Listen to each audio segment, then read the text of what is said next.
Welcome students, कैसे हैं आप सब। Welcome to my YouTube channel physics info.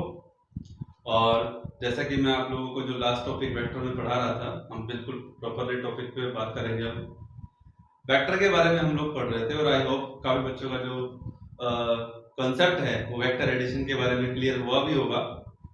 तो आज चलिए आगे बढ़ते हैं, वेक्टर एडिशन को बढ़ाते हुए, प्रोसीड करते हुए। Polygon law of vector addition क्या होता है और प्रॉपर्टीज ऑफ वेक्टर एडिशन। फिर उसके बाद हम कुछ दो तीन न्यूमेरिकल करेंगे वेक्टर एडिशन पर बेस, ताकि हम ये सीख पाए कि इसको इम्प्लीमेंट कैसे किया जाता है। ठीक है बच्चों, तो सबसे पहले जो बात है वो है कि polygon law of vector addition. आप जानते हैं कि पॉलीगन क्या होता है। यू नो वेरी वेल कि पॉलीगन क्या है। हर वो क्लोज शेप जो लाइन सेगमेंट से, स्ट्रेट लाइन सेगमेंट से मिलके बनी है, और मिनिमम जो शेप है यानी कि तीन जो स्ट्रेट लाइन है उनके कॉम्बिनेशन से जो पॉलीगन बनकर के तैयार होता है वो ट्रायंगल है। उसके बाद आप फोर साइड की बात करेंगे तो फोर साइड में आपने स्क्वायर पढ़ा है, रेक्टेंगल पढ़ा है, पैरेललोग्राम, ट्रेपेजियम और एनी शेप ऑफ क्वाड्रिलेटरल। फिर उसके बाद पेंटागन, हेक्सागन, सभी यानी कि लाइन सेगमेंट से मिल करके जो तैयार होती है क्लोज शेप, उसे पॉलीगन कहते हैं। ये तो बात चलो सही है, लेकिन हम इसमें फिजिक्स ढूंढ रहे हैं क्या है, क्योंकि आज का जो हमारा टॉपिक है वो है polygon law of vector addition. Clear students, हमारा आज का जो टॉपिक है वो है polygon law of vector addition. तो चलिए समझते हैं पॉलीगन लॉ के बारे में। ट्रायंगल लॉ के बारे में आपको याद हो गया होगा कि ट्रायंगल लॉ क्या है और parallelogram law of vector addition क्या है। ये आपको आई थिंक क्लियर हो गया होगा बच्चों। आई होप आपको समझ में भी आया होगा कि जो लास्ट टाइम मैंने आपको जो टॉपिक समझाया है उसके बारे में। तो हम बल्कि उनके बेस पर बेस न्यूमेरिकल करेंगे ताकि आप लोग को इंप्लीमेंट करना आ जाए। तो polygon law polygon law of vector addition, क्या मीनिंग है इसका, प्लीज ध्यान से समझें। Polygon law of vector addition. बच्चों एक बात मैं यहां पे क्लियर कर देना चाहता हूं। इसकी स्टेटमेंट ये है, जनरल स्टेटमेंट क्या है। सपोज कीजिए कि अब हम ट्रायंगल पैरेललोग्राम से मतलब क्वाड्रिलेटरल से बाहर निकल करके आते हैं, क्योंकि हम क्वाड्रिलेटरल के बारे में जान चुके हैं। वहां बेसिकली पैरेललोग्राम के बारे में मैंने आपको जो बताया, जो रिजल्ट मैंने आपको बताया, वो कैसे इंप्लीमेंट होता है, किस कंडीशन में पैरेललोग्राम लॉ लगता है, ये हम लोग जानते हैं। लेकिन चलिए मान लीजिए मैं कोई भी एक पॉलीगन बना रहा हूं, इरेगुलर शेप है, कुछ भी है, जिस तरह से मान लीजिए ये पॉलीगन है। अभी तक मैंने कोई वेक्टर शो नहीं किया है, क्योंकि अभी हमें वेक्टर एडिशन को इंप्लीमेंट करना है पॉलीगन लॉ की हेल्प से, पॉलीगन की हेल्प से। तो इसके लिए मैंने क्या किया कि सपोज कि ये O से A एक वेक्टर है, OA, फिर AB, फिर B से C एक वेक्टर है और C से D एक वेक्टर है। Now we have O to D। और आई होप आप लोग इतना तो आपको आइडिया हो ही गया कि मैं कहना क्या चाहता हूं। मैं ये कहना चाहता हूं आपसे कि इस पॉलीगन की 5 साइड है। 5 साइड वाले इस पॉलीगन में हमने क्या देखा कि जो 4 साइड हैं एज ए 4 वेक्टर, बिकॉज आपको पता है कि मैथमेटिक्स के साथ साथ आपको फिजिक्स में भी इसकी एंट्री करनी है, फिजिक्स में भी आपको इसको समझाना है कि आप वेक्टर पढ़ रहे हैं तो आप हर साइड को एक वेक्टर लेकर के चले। तो ये 4 साइड जो हैं ये 4 वेक्टर की तरह है। तो ऐसे में जो 5th साइड OD है, क्योंकि ये चारों तो ऑर्डर में है, O से A से B, B to C, then C to D। Order कहता है that should be D to O, but क्या हुआ, the order is O to D। it means ये बच्चों कि जो ये 5th वेक्टर है OD, ये इन चारों के बराबर का रिजल्ट हमें दे रहा है। और रिजल्ट क्या है? रिजल्ट है डी पर पहुंचना। हम डी पॉइंट पर गए ए बी सी के थ्रू, और एक हम डायरेक्ट डी पर जा रहे हैं। तो इस केस में हम कह सकते हैं कि रिजल्टेंट वेक्टर कौन हुआ? That's it, that is OD. So OD vector इस पॉलीगन के लिए रिजल्टेंट वेक्टर का काम करेगा। That is O A plus A B plus B C plus C D. I hope आपको समझ में आया होगा। ठीक है, तो मैं आपसे क्या कहना चाहता हूं कि polygon law of vector addition क्या होता है बच्चों? अगर अपन इसकी स्टेटमेंट पे जाएं तो स्टेटमेंट सिंपल वही बनती है कि it states that, polygon law of vector addition की स्टेटमेंट, बस आपको डेफिनेशन ध्यान रखनी है। आप ट्रायंगल लॉ की बात करें वो भी तो एक पॉलीगन लॉ ही है, पर उसको एक अलग वे में हमने इंप्लीमेंट किया। पैरेललोग्राम क्या है? वो भी एक पॉलीगन ही है, पर उसको कैसे अप्लाई करते हैं, कब अप्लाई करते हैं, ये भी हमने सीखा। क्लियर? तो अब बात यह आती है कि it states that polygon law, अगर हम जनरली पढ़ें उसको तो जनरली कैसे उसको रिप्रेजेंट करेंगे? It states that if n minus one, n minus one का मतलब है कि मान लीजिए 5 है, उस पॉलीगन की जो साइड है 5 है, तो n इक्वल टू 5 हो गया। लेकिन मैं n माइनस वन का मतलब 5 में से 4 की बात कर रहा हूं। जैसे 5 है, इनमें से 4 जो वेक्टर है वो सेम ऑर्डर में है। जो फिफ्थ वेक्टर है, ठीक है, वो अकेला जो वेक्टर है वो रिजल्टेंट वेक्टर के तौर पे काम कर रहा है। तो मेरा कहने का मतलब जनरली यही है कि if n minus one, I hope आपको समझ में आ रहा होगा कि अब हम जनरलाइजेशन वे में पढ़ रहे हैं। If n minus one, if n minus one sides of a polygon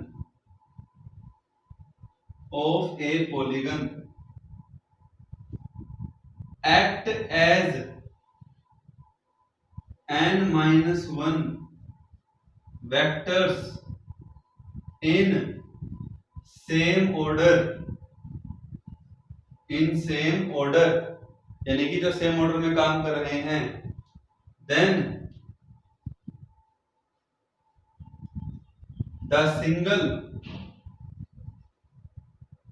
और रिमेनिंग साइड कह सकते हो, then the remaining sides नहीं, side, then the remaining side, जो लास्ट वाली साइड रहेगा, मैं उसकी बात कर रहा हूं बच्चों, आई होप आपको समझ में आ रहा होगा। then the remaining side will act as n minus one है ना, तो जो आखिरी जो साइड रहेगी उसकी बात हो रही है। then remaining side will act as resultant vector in opposite order। इसकी बात हो रही है बच्चों, इन अपोजिट ऑर्डर। बस ये इसका मीनिंग था। It was the meaning of this one कि polygon law of vector addition हमें क्या कहना चाहता है। देखिए, इसकी डेफिनेशन, इसका मीनिंग बताना जरूरी था, क्योंकि हम ट्रायंगल पैरेललोग्राम की बात कर रहे हैं, तो जनरलाइजेशन वे में वो है तो पॉलीगन ही। तो अगर 5, 6, 7, 8 ऐसे न्यूमेरिकल आएंगे, मैं आपको बताऊंगा भी, तो कैसे उसको इंप्लीमेंट करना है ये यहां ज्यादा जरूरी हो जाता है। ठीक है स्टूडेंट्स? यस। चलिए, अब बारी आती है हमारे नेक्स्ट टॉपिक की, जिसमें हमें पढ़ना है वेक्टर एडिशन की प्रॉपर्टीज क्या है। Yes, it's very important topic. ठीक है, इसका प्रूफ, इसका इंप्लीमेंटेशन होता है कहीं ना कहीं, वो हमें पता होना चाहिए। तो चलिए शुरुआत करते हैं। Properties of vector addition, properties of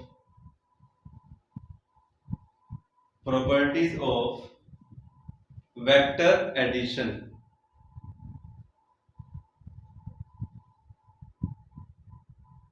yes, properties of vector addition. ठीक है स्टूडेंट्स, बात समझ में आ रही? सबसे पहली प्रॉपर्टी, फर्स्ट प्रॉपर्टी क्या है कि वेक्टर एडिशन इज कॉम्यूटेटिव। तो पहले तो अपने को इस कॉम्यूटेटिव वर्ड का मीनिंग पता होना चाहिए कि भैया कॉम्यूटेटिव क्या होता है, उसके बाद ही तो हम पता लगा पाएंगे कि ये कहना क्या चाहता है। चलिए वेक्टर पे जाने से पहले मैं आपको इस कॉम्यूटेटिव का मीनिंग बता देता हूं। स्टूडेंट्स, आप जानते हैं कि सिंपल अलजेब्रा में when we multiply 2 multiply 3 then it becomes 6 और 3 multiply 2 that becomes 6। आप कहेंगे सर ये तो एडिशन, आप मल्टीप्लिकेशन शो कर रहे हैं। कोई बात नहीं, मैं फिर से प्रॉब्लम सॉल्व कर देता हूं। मैंने साथ साथ दो बातें यहाँ पे इंप्लीमेंट की। 2 + 3 = 5, 3 + 2 = 5। क्या साबित करना चाहता हूं मैं आपको यहां से, अगर आप एडिशन के ऊपर जोर डाल रहे हैं तो आप मल्टीप्लिकेशन को फिलहाल ध्यान इसको हटा सकते हैं, आप अभी एडिशन पर फोकस कीजिए। यहां दोनों में रिजल्ट 5 आ रहा है और आप जानते हैं कि सिर्फ मैंने नंबर को इंटरचेंज किया है, उनकी जगह को बदला है, लेकिन इससे रिजल्ट पे कोई फर्क नहीं पड़ रहा। तो बच्चों, नंबर को इंटरचेंज करना ही कॉम्यूटेटिव कहलाता है। दो नंबर को इंटरचेंज किया जिससे उनके रिजल्ट पे कोई फर्क नहीं पड़ा, तो इसे कॉम्यूटेटिव कहते हैं। इस प्रॉपर्टी को कॉम्यूटेटिव कहते हैं जो इसको फॉलो करे। तो अलजेब्रिक एडिशन में कॉम्यूटेटिव फॉलो होता है लेकिन सब्ट्रैक्शन में नहीं होता। ध्यान दो कैसे, अगर आपसे कहा जाए 2 - 3 तो -1 हो गया, लेकिन 3 - 2 = 1। यहां पे भी तो आपने नंबर को इंटरचेंज किया है कि नहीं किया? बताओ, नंबर को इंटरचेंज किया है ना आपने, यहाँ पे किया है ना, लेकिन उससे क्या रिजल्ट सेम आ रहा है? नंबर को इंटरचेंज करने से, सब्ट्रैक्शन फॉलो करने से क्या रिजल्ट सेम आ रहा है? नहीं आ रहा। तो इसका मतलब ये सिंपल सा है कि सिंपल एडिशन कॉम्यूटेटिव को फॉलो करता है, सब्ट्रैक्शन नहीं करता। बस यही चीज यहाँ पे मैं आपको बताने जा रहा हूं। अगर मैंने लिखा है कि वेक्टर एडिशन इज कॉम्यूटेटिव, तो इसका मतलब जब आप दो वेक्टर को ऐड करेंगे तो वो जब आप उनको इंटरचेंज करके भी ऐड करेंगे तो भी वो उन दोनों का रिजल्ट सेम ही आएगा। मतलब एक बात ध्यान से सुननी है अब आपको, सिंपल मैथमेटिक्स में तो ये बात समझ में आ गई, बस अपने को वेक्टर को ध्यान में रखते हुए इन वेक्टर को इंटरचेंज करके रिजल्ट सेम आएगा, ऐसा हमें प्रूफ करना है। मेरा कहने का मतलब ये है बच्चों, दैट इज कि अगर मैं दो वेक्टर ले रहा हूं a और b, उन दोनों का ऑर्डर चेंज कर दूं कि a + b = b + a, हमें ये प्रूफ करना है। वेक्टर एडिशन इज कॉम्यूटेटिव का मतलब यही है कि आपने दोनों वेक्टर को इंटरचेंज किया, then you have to prove कि यस, अगर ये फॉलो कर रहे हैं तो इसका मतलब वो कॉम्यूटेटिव प्रॉपर्टी को फॉलो करता है। तो चलिए आइए इसके प्रूफ की बात करते हैं। Proof of vector addition is commutative. ठीक है, यस स्टूडेंट्स, तो प्लीज ध्यान से सुनिएगा, समझिएगा इस बात को। देखिए बच्चों, पॉइंट क्या है कि इसके लिए, हालांकि मैं आपको पहले भी बता चुका हूं, लेकिन आपको हिंट मिल जाएगा कि मैं आपको बताना क्या चाहता हूं। Parallelogram law of vector addition जो इसमें हमारी बहुत हेल्प करने जा रहा है। तो parallelogram law of vector addition क्या है बच्चों? आपको पता है कि ये पैरेललोग्राम है O P Q S, क्योंकि मैंने यहाँ पे वेक्टर को A और B नाम दे रखा है ना, तो मैंने वर्टेक्स को O P Q S नाम दे दिया। कंफ्यूज मत हो ना, इस बात कंफ्यूजन को तो दूर भगाना है अपने को। O से P this vector is A, O से S this vector is B, because parallelogram यही कहता है जिसकी दो एडजेसेंट साइड दो वेक्टर की तरह काम करेंगी जो डिफरेंट डायरेक्शन में काम कर रहे हैं, लेकिन हैं वो कैसे? को इनिशियल वेक्टर्स, एडजेसेंट हैं, एक ही पॉइंट O पे काम कर रहे हैं, एक इस तरफ एक इस तरफ। याद है ना टाइप ऑफ वेक्टर में आपको समझाया था, को इनिशियल वेक्टर्स, जिन वेक्टर्स का इनिशियल पॉइंट कॉमन हो तो उन्हें हम को इनिशियल वेक्टर्स कहते हैं। ठीक है students, yes. So the point is तो O से P that is A, O to S that is B.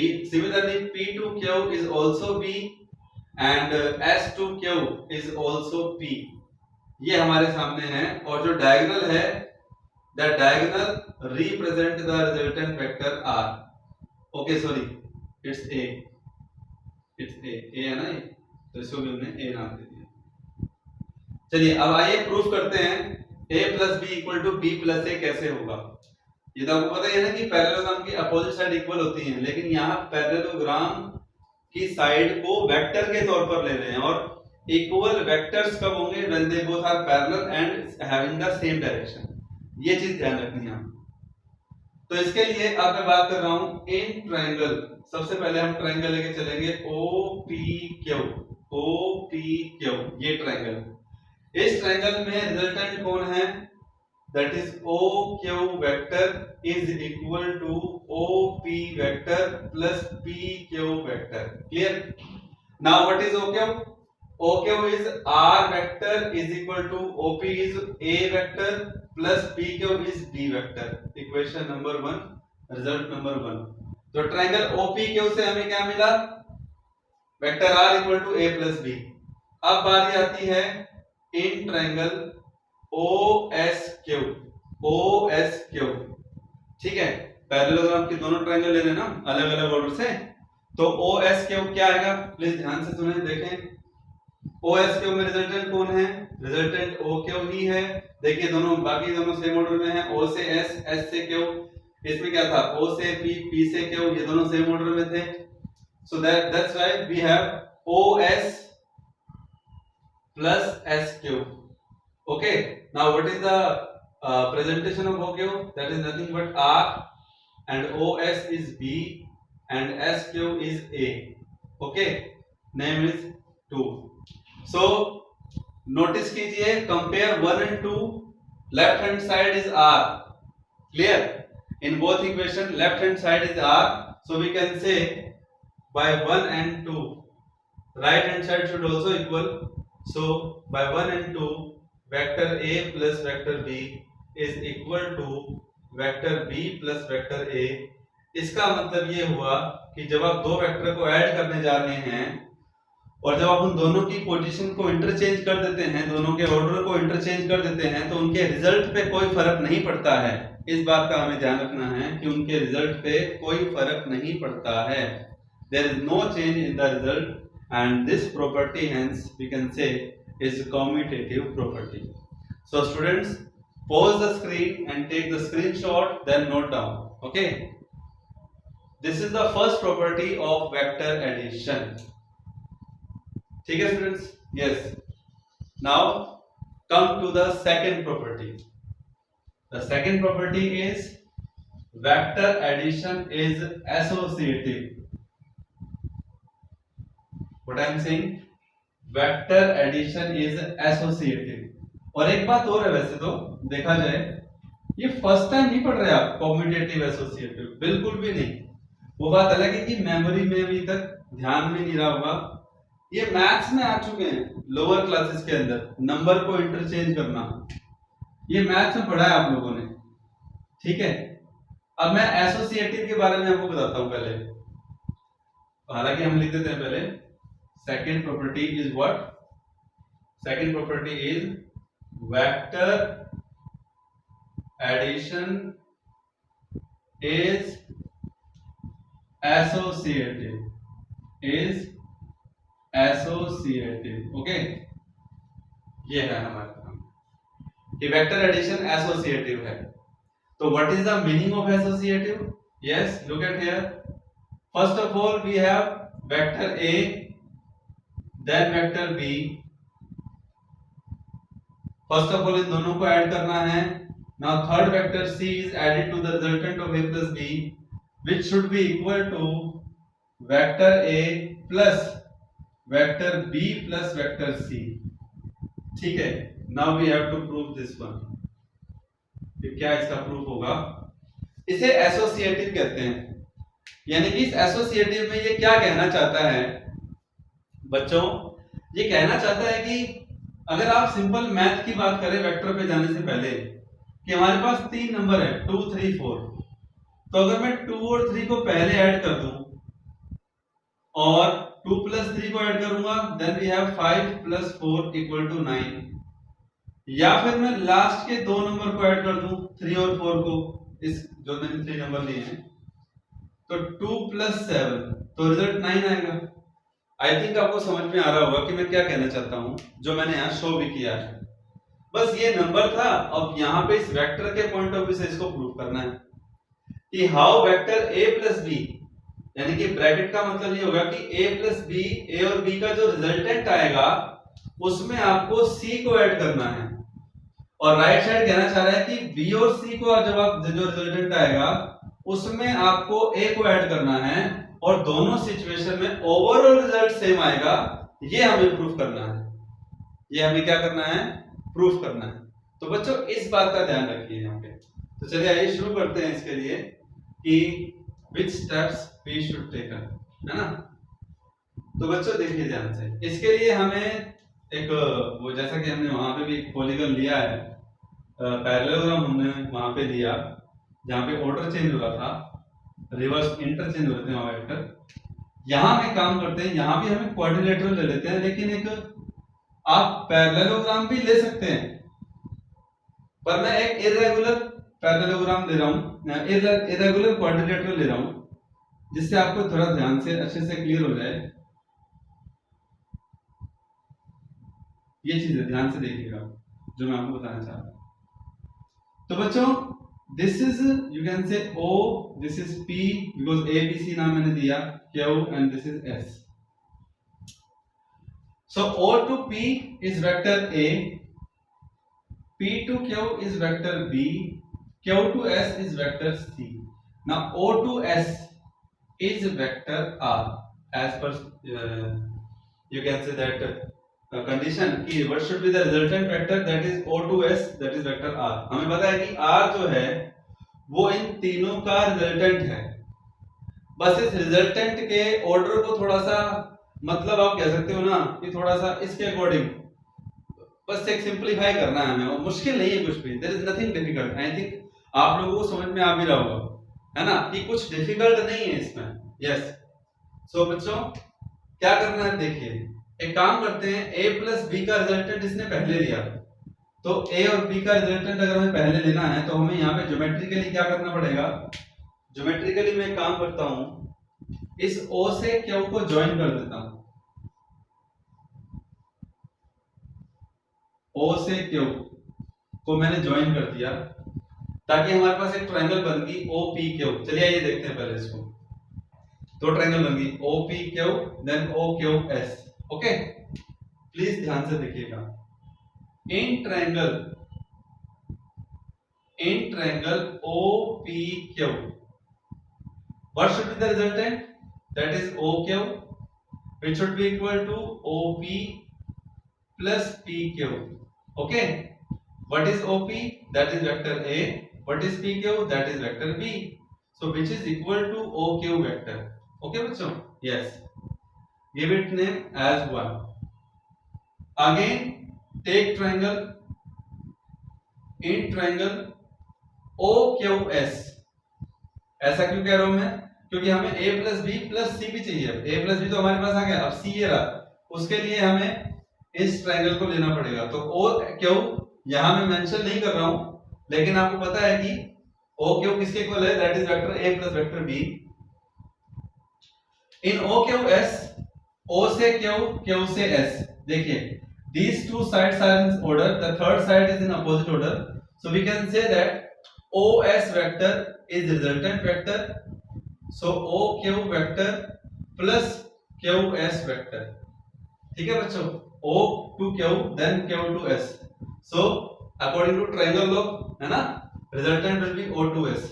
so students what is OQ, as we know OQ is A plus B, तो जब आप इसके साथ इसको ऐड करेंगे then you have to put it in the bracket, and what is QS, that is C vector, and what is OS, that is resultant R, so name it as 2। okay, तो यानी कि जब हमने O से Q join किया तब हमारे पास जो LHS है, लेफ्ट हैंड साइड है, उस जैसा कुछ टर्म यहाँ पे रिजल्ट जो है हमारे पास आ रहा है। ठीक है बच्चों, now come to the another point, अच्छा एक पॉइंट और है यहाँ पे, आप एक काम कर सकते हैं, जो आपने ज्योमेट्रिकली लिखा है आप उसको यहाँ पे मेंशन कर सकते हैं। प्रूफ करते ही आपकी पहली लाइन ये होगी, जॉइन O to Q, है ना, या फिर आप ऐसे लिख सकते हैं that join O Q। Clear? ठीक है। इसी तरह से अब हम ज्वाइन करने जा रहे हैं, ज्वाइन एक स्टेप और ज्योमेट्री जो हम यहाँ करने जा रहे हैं, ज्वाइन PS। ठीक है, यानी कि P to S। अब मैं ज्वाइन कर देता हूं यहां से, जैसे ज्वाइन करूंगा तो यहां पे हमारे पास जो वेक्टर आएगा that is P to S। Clear? और जब हमने PS लिया, अब हमें थोड़ा अलग सोचना है। PS के अकॉर्डिंग जो दो ट्रायंगल बनेंगी वो बनेंगी OPS एंड PQS। देख रहे हैं आप, देख रहे हैं ना, PQS। ठीक है, बिकॉज P से S को ज्वाइन किया है तो वेक्टर का जो डायरेक्शन है वो भी P to S रहेगा यहाँ पे। सो स्टूडेंट्स क्या आएगा इसमें देखिएगा, that is in triangle that is you can say that PQS। पहले B और C को कंबाइन कर लेते हैं ना, PQS। सो P से Q, Q से S, ये ऑर्डर में, and opposite order is P to S। तो इसका मतलब रिजल्टेंट कौन हुआ, PS वेक्टर हुआ। तो बच्चों क्या आएगा, PS is equal to PQ plus QS। Is it clear? Yes, it should be clear. What is PQ? PQ is what? PQ is vector B plus QS is what? Vector C. Okay, and this is PS vector. Okay, name it as 3. Okay students, so this is the triangle PQS. This is the result that we have obtained from triangle PQS. Yeah, I am rubbing it. Okay, come to the another triangle. That is what? The triangle is now PQS हो गया है। अब बारी किसकी है, OPS की। So finally in triangle OPS, अब OPS, O to P, P to S, देख रहे हैं ना आप ये O to P, P to S, these two sides are in order, O to S is an opposite order, so OS is equal to OP plus PS. Okay students, yes, I think it should be clear by you कि कैसे ये आया। What is OS? That is vector R. What is OP? That is vector A. And what is vector PS? This is from by 3. और ये हमने कहां से लिखा, OQ की वैल्यू by 1, और यहां हम कहां से लिख रहे हैं, PS की value that is B vector plus C vector that is by 3। ठीक है, that is by 3। Okay students, yes, come to the point.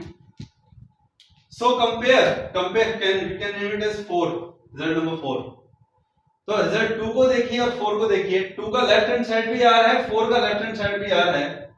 So by 2 and 4 we have vector A plus vector B plus C is equal to A plus vector B plus vector C, vector A plus vector B plus vector C। Okay, so hence proved। तो I hope जो मैंने आज आपको vector addition की जो दो property समझाई हैं, जो बताई हैं आपको ये प्रॉपर्टीज, आपको इनके बारे में अच्छे से मालूम हो गया होगा कि अच्छे से आपने इनको समझा भी होगा कि आखिरकार इसमें हम कहना क्या चाहते हैं। ठीक है students, so you can take your time, you can proceed it, you can consider it, और अच्छे से समझिएगा वेक्टर एडिशन के बारे में। और अच्छे अच्छे टॉपिक्स आएंगे, अभी बारी है प्रैक्टिकली वेक्टर को नॉलेज में लेके आने की। कुछ प्रॉपर्टीज हैं ये कहीं ना कहीं कभी इस्तेमाल भी होती हैं, इनका प्रूफ भी कभी कभी जो आपसे क्वेश्चन जो एग्जाम में पूछ लिया जाता है सब्जेक्टिव में, तो ऐसे में आपको ये आना चाहिए कि वेक्टर एडिशन की कौन कौन सी प्रॉपर्टीज होती हैं और कैसे कैसे उसका प्रूफ है। ठीक है स्टूडेंट, यस। चलिए, अब जैसे कि मैंने आपको कहा था कि इसके बाद हम कुछ न्यूमेरिकल्स पे थोड़ा सा ध्यान देंगे अब। ठीक है, और न्यूमेरिकल पे ध्यान देना जरूरी भी है, क्योंकि विदाउट न्यूमेरिकल जो मैं हमेशा ऐसे कहता आया हूँ, स्क्रीन को पॉज करके आप इसको नोट कर लीजिएगा। तो मैंने हमेशा से कहा भी है कि विदाउट न्यूमेरिकल जो है इम्प्लीमेंटेशन नहीं हो सकता, है ना। यस, चलिए आइए बात करते हैं न्यूमेरिकल की। वेक्टर तो हम पढ़ ही रहे हैं, अब वेक्टर पे बेस्ड जो न्यूमेरिकल है थोड़ा बहुत समझने की बारी है ना। यस, तो देखिए जैसे क्वेश्चन ये है कि मैं आपको बता देना चाहता हूं कि ये क्वेश्चन आया हुआ है नीट में, 2016 में क्वेश्चन आया था नीट का। क्वेश्चन क्या कहा गया, देखिए व्हाट इज द क्वेश्चन कि if the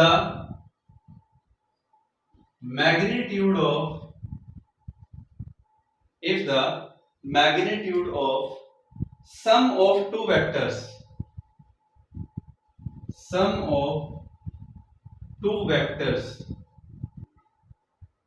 is equal to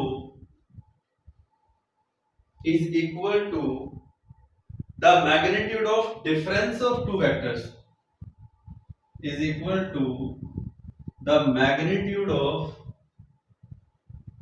difference of two vectors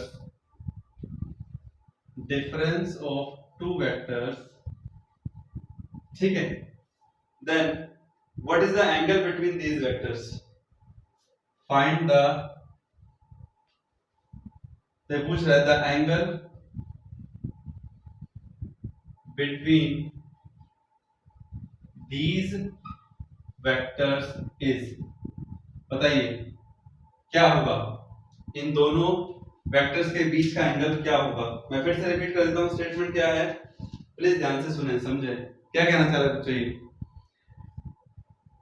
magnitude किसका, सम ऑफ टू वेक्टर्स का, यानी कि दो वेक्टर हो गए, पहली बात तो क्लियर, दो का सम जो होगा उनका जो मैग्नीट्यूड होगा वो इक्वल होता है magnitude of difference of two vectors. अच्छा एक बात मैं आपको बता देना चाहता हूं, यहां पे स्किप हो गया, हमें triangle law of vector addition और parallelogram law of vector addition में कुछ स्पेशल केसेस को भी डिस्कस करना था, ये मैं आपको बताऊंगा बाद में, ठीक है। इससे पहले करना था बट वो स्किप हो गया, कोई बात नहीं, हम उसको डिस्कस कर लेंगे, क्योंकि तो ये न्यूमेरिकल में मैं आपको वो बताऊंगा भी कैसे वो इंप्लीमेंट होगा। तो प्लीज ध्यान से सुने कि यहाँ पे सम ऑफ टू वेक्टर्स का मैग्नीट्यूड इक्वल है उन्हीं टू वेक्टर्स के डिफरेंस के मैग्नीट्यूड के, तो हमें बताना पड़ेगा हमें कि उन वेक्टर्स के बीच में एंगल कितना है, ठीक है। चलिए आइए देखते हैं सबसे पहले, तो ऐसा कहने का मतलब क्या है, इसका सॉल्यूशन देखिए। अकॉर्डिंग टू क्वेश्चन अगर हम एक बात करें तो ये है वेक्टर ए और वेक्टर बी, ये इनका सम हो गया, लगा दिया मॉडुलस का साइन, तो ये हो गया मैग्नीट्यूड। किसके इक्वल है, vector A minus vector B, क्योंकि दो वेक्टर है ना, दो वेक्टर है तो नाम तो देना पड़ेगा ना अपनी तरफ से, नाम तो कुछ भी दे सकते हो आप, तो आप नाम दीजिए ए और बी, फिर आप सम के अकॉर्डिंग लिखिए ए प्लस बी, फिर उसका मैग्नीट्यूड किसके इक्वल है, ए माइनस बी के मैग्नीट्यूड के इक्वल है ना। तो यानी कि यहाँ तो सब एडिशन ऑफ वेक्टर हो गया, यहाँ सब्ट्रैक्शन ऑफ वेक्टर हो गया। अब आप सोच रहे होंगे कि सर ये कैसे होगा, अब आप सोच रहे होंगे तो इससे पहले अगर आप थोड़ा कंफ्यूज ना हो तो मैं आपको पहले ही बता देता हूँ कि सब्ट्रैक्शन ऑफ वेक्टर, जैसे कि मैंने आपको बताया था कि सब्ट्रैक्शन एक तरीके का एडिशन ही होता है, लेकिन कैसे उसको इंप्लीमेंट करना है ये मैं अब आपको बता देता हूँ, प्लीज ध्यान से सुनिएगा। अच्छी बात है इस क्वेश्चन के थ्रू, ये क्वेश्चन नीट में आया हुआ है, इस क्वेश्चन के थ्रू हमारा सब्ट्रैक्शन ऑफ वेक्टर का कांसेप्ट जो है वो भी क्लियर हो जाएगा। नीट 2016 में फेज 1 में आया हुआ है क्वेश्चन ये, ठीक है बच्चों, हमारा सब्ट्रैक्शन ऑफ वेक्टर का कांसेप्ट भी जो है वो क्लियर हो जाएगा। प्लीज ध्यान से सुने, बहुत सिंपल है। Subtraction of vectors, subtraction of vectors, अभी तक क्या पढ़ रहे थे, एडिशन पढ़ रहे थे ना, अब क्या पढ़ रहे हैं, सब्ट्रैक्शन पढ़ रहे हैं। क्या पढ़ रहे हैं, सब्ट्रैक्शन, ठीक है। कंफ्यूज नहीं होना है, बिल्कुल सेम है जो प्रोसीजर है, कुछ भी ज्यादा लंबी चौड़ी बात इसमें नहीं है। देखिए ध्यान से फटाफट से, ये पैरेललोग्राम हम लोगों ने लिया, हम लोग पैरेललोग्राम लेकर के चल रहे हैं। यस, हमें a माइनस बी चाहिए यहाँ पे इस क्वेश्चन के अकॉर्डिंग। तो मान लीजिए कि क्या नाम है, ये वेक्टर है ए और ये वेक्टर है बी। बिल्कुल मानना पड़ेगा आपको, आपने जो पैरेललोग्राम लॉ वेक्टर एडिशन में जो वेक्टर के नाम दिए हैं उस नाम को हमेशा पकड़ के नहीं रह सकते। प्लीज अब ध्यान से सुनिएगा, आपको अब बारी है इम्प्लीमेंटेशन की। तो ये पैरेललोग्राम हम लोगों ने कंप्लीट कर लिया यहां से, और हम लोगों को पता है कि जो डायगोनल होगा ना वो इन दोनों का रिजल्टेंट होगा, और ए और बी के बीच का एंगल ये है एंगल थीटा। क्लियर।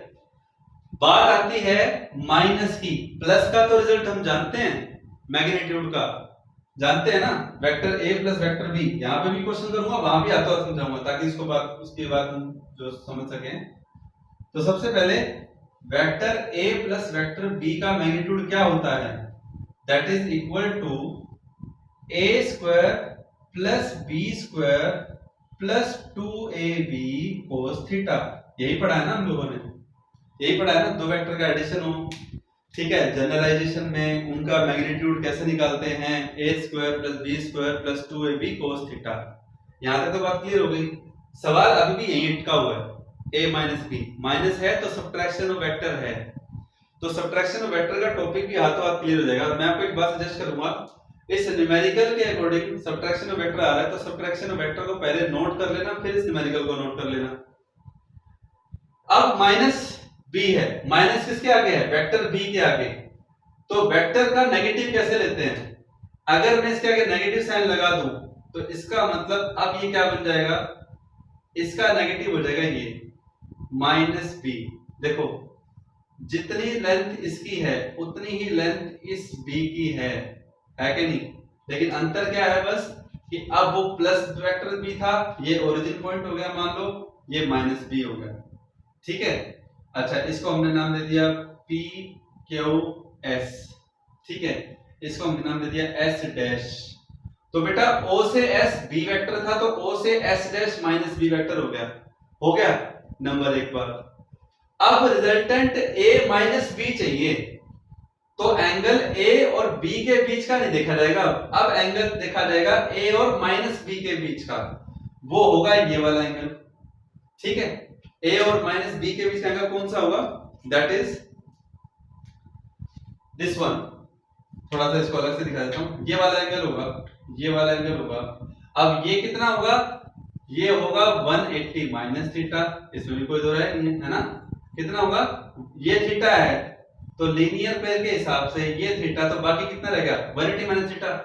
अब 180 माइनस थीटा तो हो गया, लेकिन ये किसके बीच का एंगल है, वेक्टर ए और वेक्टर माइनस बी वेक्टर के बीच का एंगल है। तो यहां भी पैरेललोग्राम बनेगा, यहां का पैरेललोग्राम नीचे वाले डायरेक्शन में बनेगा, सेम बनेगा कि बनेगा, बिल्कुल बनेगा भाई। साइड की मैग्नीट्यूड तो सेम ही है, जिसका मैग्नीट्यूड ये है उसका मैग्नीट्यूड ये, लेकिन डायरेक्शन ही तो अपोजिट है। लेकिन अब इसका जो रिजल्टेंट आएगा वो ये आएगा भाई, ये वाला रिजल्टेंट आएगा।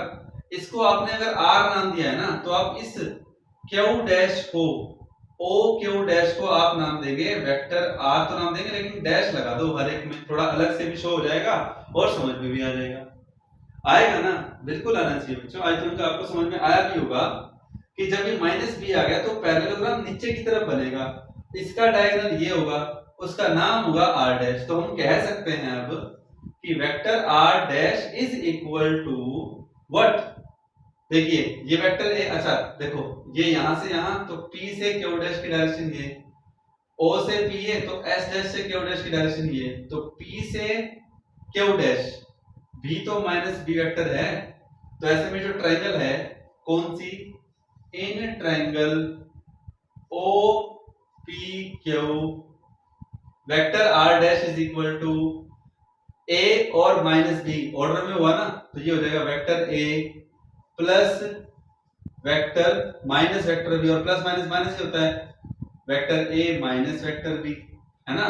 तो ये क्या आ गया बच्चों, वेक्टर आर डैश आ गया। तो ये तो एक वेक्टर की प्रेजेंटेशन है, क्या है ये, वेक्टर की प्रेजेंटेशन है, लेकिन इसका मैग्नीट्यूड चाहिए ना अपने को। जैसा कि हमने parallelogram law of vector addition किया था, तो ये parallelogram law of vector subtraction हो गया, यानी कि सब्ट्रैक्शन ऑफ वेक्टर्स हो गया, है ना, वेक्टर्स सब्ट्रैक्शन। जैसे वेक्टर्स एडिशन पढ़ा था, अब आ गया वेक्टर्स सब्ट्रैक्शन। तो ऐसे में अगर हमसे कहा जाए कि भैया मैग्नीट्यूड क्या होगा किसका, आर डैश का, तो r डैश का मैग्नीट्यूड क्या होगा, कोई लंबी चौड़ी बात थोड़ी ना, देख लो क्या आएगा, that is r dash equal to under root, है ना, मैग्नीट्यूड के लिए क्या करते हैं, वेक्टर का साइन हटा देते हैं ना, a square plus b square. एक बात बता दूं, जब ये मैग्नीट्यूड लेते हैं ना तो मैग्नीट्यूड में माइनस का स्क्वायर, माइनस जो नेगेटिव वेक्टर का जो मैग्नीट्यूड होता है ना बच्चों, वो ऐसे लिखते हैं, तो वो b ही रहता है, कंफ्यूज मत हो ना। कभी आप सोचो, कई सोचते हैं कि b का स्क्वायर है तो इसलिए माइनस का स्क्वायर प्लस हो जाएगा, बिल्कुल नहीं, ऐसे नहीं सोचना है। मैग्नीट्यूड में सिर्फ वेक्टर के मैग्नीट्यूड की बात आती है, मैग्नीट्यूड का मतलब सिर्फ वैल्यू से होता है, ये मैं बात आपको पहले भी बता चुका हूं। तो b स्क्वायर हो गया plus 2ab cos 180 minus theta, ये बात देख लो आप यहाँ पे, ठीक है। एक काम करता हूँ, थोड़ा स्पेशियस लिख देता हूँ ताकि कई बच्चों को लिखने में दिक्कत ना आए। दोबारा लिख देते हैं इसको, देखिए डायग्राम आपको समझ में आ गया होगा। मैग्नीट्यूड ऑफ r डैश जो मैं आपको बता रहा हूँ, प्लीज ध्यान से देखिएगा, वो ये होगा r dash is equal to under root a square plus b square plus 2ab cos 180 minus theta, है ना बच्चों। क्यों, क्योंकि a और माइनस b के बीच का एंगल कितना है, 180 माइनस थीटा है ना, तो क्या आएगा कोस 180 माइनस थीटा। सेकंड क्वाड्रेंट में 180 पे फंक्शन चेंज नहीं होता, तो r डैश क्या आएगा, that is equal to a square plus b square minus 2ab cos theta. अब आपके सामने क्या है, ये r डैश क्या था, ये r डैश क्या है, a vector minus b vector का मैग्नीट्यूड ही तो है कि नहीं, है ना बच्चों। और अगर है तो क्या अब इसको यहाँ इंप्लीमेंट कर दें, तो it means vector a minus vector b क्या है बच्चों, प्लीज ध्यान से देखें, that is vector a minus vector b। तो आधे क्वेश्चन भी क्लियर हो गया यहाँ पे, that is equal to a square plus b square minus 2ab cos theta according to 1। दोनों को इक्वल रखो, क्योंकि इक्वल है दोनों, इक्वल होते ही क्या होगा देखो, अकॉर्डिंग टू क्वेश्चन क्या, under root a square plus b square plus 2ab cos theta equal to under root a square plus b square minus 2ab cos theta. Root से रूट कैंसिल, a स्क्वायर से a square cancel, b square से b square cancel, minus का 2ab इधर आके 4ab cos theta equal to 0। a और b तो 0 नहीं है, मतलब कौन 0 के इक्वल है, कोस थीटा इक्वल टू 0, और कोस थीटा 0 कब होता है, 90 डिग्री, मतलब पाई बाय 2 पर equal to cos 90। So we have the final result theta equal to 90 degree, और you can say pi by 2 radian. ठीक है, समझ में आ गया कि कैसे आपके पास थीटा की वैल्यू आई, और हाथों हाथ सब्ट्रैक्शन ऑफ वेक्टर्स का भी टॉपिक क्लियर हो गया। सब्ट्रैक्शन ऑफ वेक्टर में एक बात का ध्यान और रखिए, मैग्नीट्यूड तो दिखा दिया r डैश का, डायरेक्शन तो दिखाओ, डायरेक्शन ऑफ r डैश क्या रहेगी, आपको याद है ना, डायरेक्शन का मतलब होता है एंगल। तो अभी r का एंगल था ये, r डैश का एंगल है ये, जिसको हमने नाम दे दिया बीटा डैश या बीटा कुछ भी, एंगल तो कोई भी नाम दे दो आप। तो क्या आएगा, tangent beta dash is equal to, अब पहचान सुनो, अब जो बोल रहा हूं ध्यान से सुनना, डायरेक्शन डायरेक्ट निकालनी हो, पैरेललोग्राम बन रहा हो, हमेशा p क्यू आर एस नाम नहीं होता, जो आपने पैरेललोग्राम के अकॉर्डिंग पढ़ा था। रिजल्ट क्या था उसमें, Q sine theta divide by p plus Q cos theta, ये था। अब भैया कैसे पता लगाएं, कौन क्यू कौन p कौन कोस थीटा, ध्यान से सुनना। रिजल्टेंट वेक्टर जिस साइड के साथ एंगल बना रहा है, ठीक है, रिजल्टेंट वेक्टर जिस साइड के साथ एंगल बना रहा है, तो न्यूमरेटर पार्ट में न्यूमरेटर पार्ट में उस वेक्टर का कोई भी कंपोनेंट नहीं आएगा, कुछ नहीं आएगा उस वेक्टर से रिलेटेड। यानी कि ये r डैश a वेक्टर के साथ एंगल बीटा डैश बना रहा है, तो a का कोई भी कंपोनेंट न्यूमरेटर में नहीं आएगा। वो कौन होगा? b का कंपोनेंट होगा, and that will be b magnitude कितना? साइन 180 माइनस थीटा, जो कि उनके बीच का एंगल है, divide by a plus b cos 180 minus theta. इस बात का ध्यान रखना भाई, b साइन 180 माइनस थीटा। मैं फिर से रिपीट कर देता हूं, ये साइन कंपोनेंट b का होगा, यानी कि जब आप रिजल्टेंट निकाल रहे हो, डायरेक्शन निकाल रहे हो, तो बीटा डैश a के साथ एंगल बना रहा है, तो ऊपर वाले कंपोनेंट में a नहीं आएगा, b का साइन कंपोनेंट आएगा, यानी कि दूसरे वाला वेक्टर जिसके साथ उसने एंगल नहीं बनाया, divide by a plus b cos 180 minus theta. और लास्ट बट नॉट लीस्ट कि टेंजेंट बीटा डैश कितना आ गया? Equal to sine 180 minus theta, sine theta ही होता है सेकंड क्वाड्रेंट में, cos 180 minus theta minus cos theta होता है b साइन थीटा अपॉन में a minus b cos theta. तो ये हमारे पास फाइनल रिजल्ट आ गया। इसके अंदर क्या है देख सकते हैं आप लोग, फाइनल रिजल्ट हमारे सामने है वेक्टर एडिशन का, सब्ट्रैक्शन का। ये डायरेक्शन हो गई r डैश की, ये मैग्नीट्यूड हो गया, कैसे हुआ वो भी समझ में आ गया, और हाथ की हाथ एक नीट में जो न्यूमेरिकल आया हुआ था वो भी सॉल्व हो गया। मैं आपको ऐसे ही असाइनमेंट में भी दूंगा, आगे क्वेश्चन ऐसे ही करवाता रहूंगा। तो बच्चों इस तरह से आप पढ़ते रहिए, और आई होप आपको समझ में आया होगा कैसे वेक्टर एडिशन, बहुत इंपॉर्टेंट चैप्टर है। अब मैं कहता हूं मेहनत कर लो, अब शुरू हो गया आपका काम, मतलब अच्छे से 11th क्लास स्टूडेंट्स।